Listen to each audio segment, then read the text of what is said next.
Hey y'all, it's your girl Nadi, aka Queen Goddess Hope, and you're now tuned in to another episode of Your Self-Care Rituals. Today I'm going to talk about my experience with some esoteric properties such as sage and crystals and all of that other stuff. But I just want to basically encourage you, and especially those who are new to their spiritual awakening, that you should not feel like you're going down the wrong path, and you should not worry about what people have to say about you. You should not think that you're going to hell or anything of that nature, because you're not. I'm not the one to sit here and tell you if those places are real or fake. It's up to you and what you believe. I personally don't believe in good and evil or good or bad, right from wrong. It's truly what you feel is best for you. And I think that's probably where a lot of people get caught up, because they're so used to hearing that this is bad for them, or they grew up in a Bible-based household where, you want to follow the rules and you want to do this and you want to do that. And, it's engraved in your brain that these things that we do when we're walking on these spiritual paths are bad. I started out with sage experimenting first. It was a gift to me, and the law of attraction through manifestations and affirmations. And eventually I started with candles and crystals, spiritual baths, and just bowl burning rituals and oracle cards. So I've had my taste probably within the last 2 years of everything, and some of those things I still practice. I'm a big crystal person. I wear crystals every day. This one is a rose quartz crystal that I got from the crystal shop in New Jersey here at Rockies in Montclair, and it's basically a rose quartz with an elephant to represent prosperity and to help open the heart chakra. So I have a bag of crystals, which I, actively used at one point. Sometimes I would put them under my pillow. Sometimes I would just have them around the home in different areas just to open up the moods or make a vibrant statement, to my own personal energy field. I felt like it was necessary at times. Anytime I feel like I need a new crystal, I would go to the crystal shop and take a look around and see what energy identifies best with me at the time. I do that a lot. So I probably have like 20, nothing major, but just the ones that resonate most with me. For a long time, I wore a tiger's eye bracelet, which sometimes I still wear.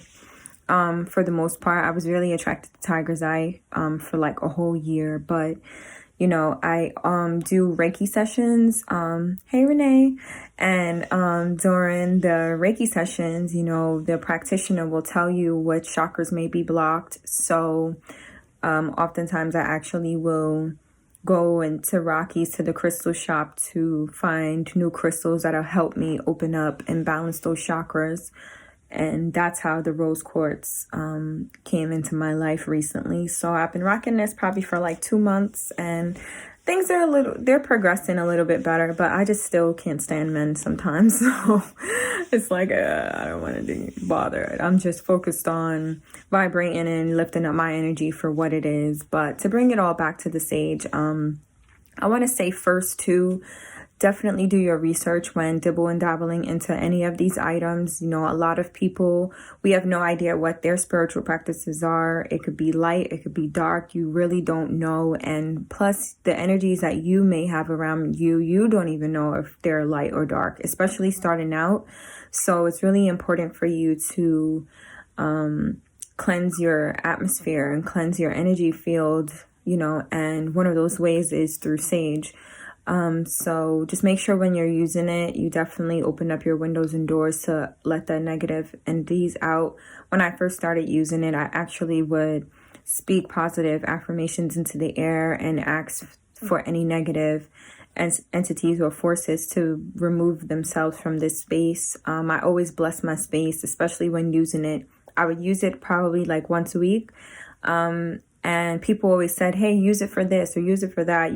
Don't sage your house too much. Don't do this too much. And at some point I started doing it when I felt it was necessary. When things aren't right in your space, if I just wanted to liven up my mood or liven up my surroundings, I would burn sage. I don't care if I did that yesterday.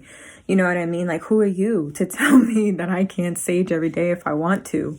Whether if it's even burning an incense or Palo Santo, like, you do what you want. It's your space and your energy field. And that's something that I'm trying to encourage people. Like, stop always listening to what other people are telling you. You have to understand what your intuition is telling you to the max in order to follow it. So just do that.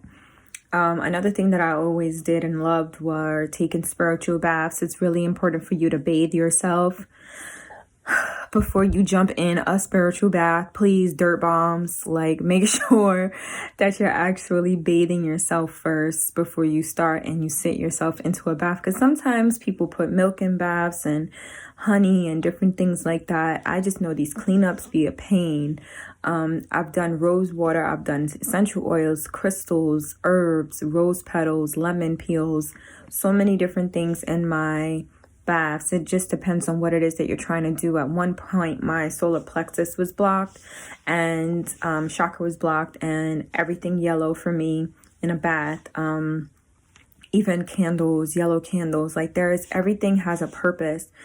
Just understand what it is that you're trying to do and understand what you're trying to invoke, and understand that your energy must match these things, because you can do a ritual, you can burn a candle, you can manifest and speak into your water like I used to. But if the meaning and the intention isn't right within you to manifest those things, it's not going to happen. You have to be strong, and you have to definitely understand that that's just not something that's going to work out for you.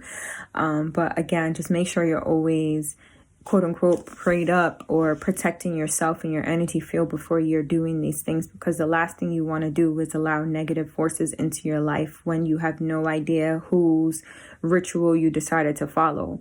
I always go on Pinterest and I see all these rituals and different things that people want you to do. And I'm like, where are y'all getting this stuff from? I'm like, I'm not going to do that.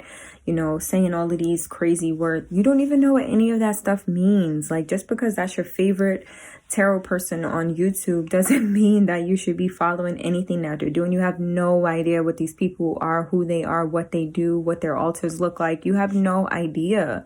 Like, don't even go there. So anyway, crystals, I definitely explained that already. The spiritual baths. What else do I use?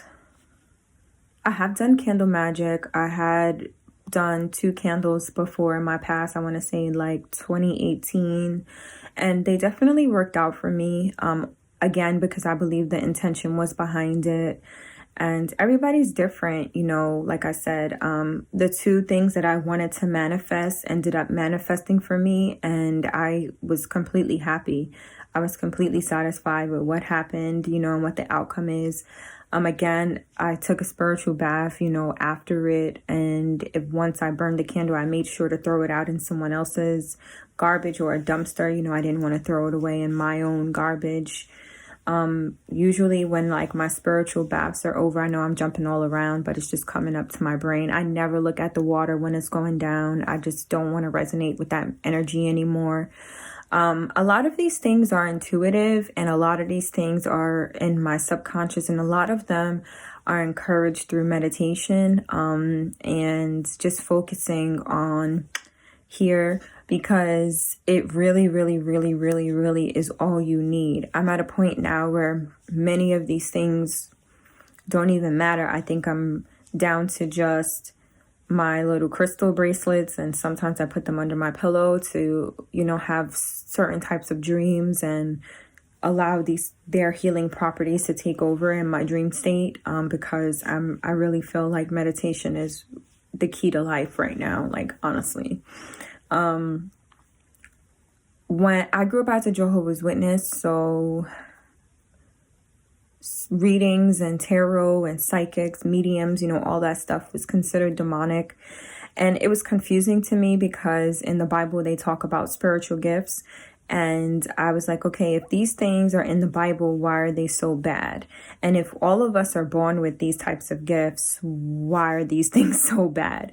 Like, who said? And once you start questioning things, people don't want to answer or can't provide answers. And my thing is like, there's a verse in Deuteronomy that says, all things are not meant for people to know. Some things are left for God himself or herself, whomever you want to describe God as, and we don't have all of the answers. And I think that the only way you are to receive those answers are when you become one with God. And that is also done through meditation. So I decided to put down all of these fears that I had at one point, which I did write in talk about in another video, and one of those things on my list was tarot. And I was like, why does this bother me so much? And it stemmed from because of my religious upbringing. And once I understood that that was it, I'm like, I'm just gonna do it. I'm just gonna do it. I'm gonna protect myself. I'm gonna sage my space. I'm gonna open the space, make sure I close the space and ask anyone to leave who wasn't supposed to be here, but I decided to do Oracle as opposed to Tarot because I don't know what it is about Tarot. It just doesn't sit right with me. But for when I do have readings done, Tarot is actually used because with light comes dark. It's just the balance and the nature of the game, being a Libra, where the scales. So it is definitely a balance. That's just what happens with spirituality. It's just impossible to avoid.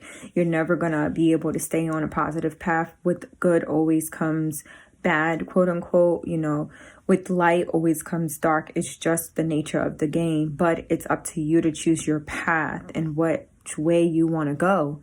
And me, I choose light. So I prefer to use Oracle cards, and I'm very conscious of the cards that I use and select. Right now, my key deck is a self-care deck because that was what I was using to light my path during this journey. Every day was a new day, and every day was difficult sometimes, at one point. And it wasn't until I started using these cards that encouraged me to create a new spiritual self-care routine every single day. So all of my readings are pretty much done with a self-care deck, and it really, really helps me. And the message that I receive, from channeling oftentimes may include a loved one that passed on, or it may include a message that's really not in the cards. It's just something that, I'm able to do. It's my spiritual gift.